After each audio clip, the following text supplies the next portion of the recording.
কি হয়েছে দাদা? আরে বোকাচোদা, ফ্রিতে চা খাচ্ছি নাকি? ঠান্ডা চা খাবো, অন্য চা নিয়ে আই। ঠিক আছে, নিয়ে আসছি।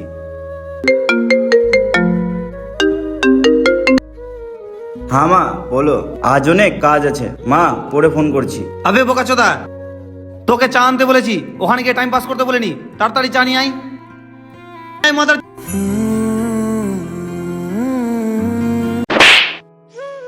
তখন থেকে তুমি গাল দিয়ে যাচ্ছ, আমি কিছু বলছি না, তখন থেকে আমি সহ্য করে যাচ্ছি, কিন্তু মাকে নিয়ে কোনো কথা শুনবো না। মায়ের জন্য জীবন দিতেও পারবো আর জীবন নিতেও পারবো। আর হ্যাঁ, তুমি এটা ভুলো না, তুমিও একটা মায়ের ছেলে আছো।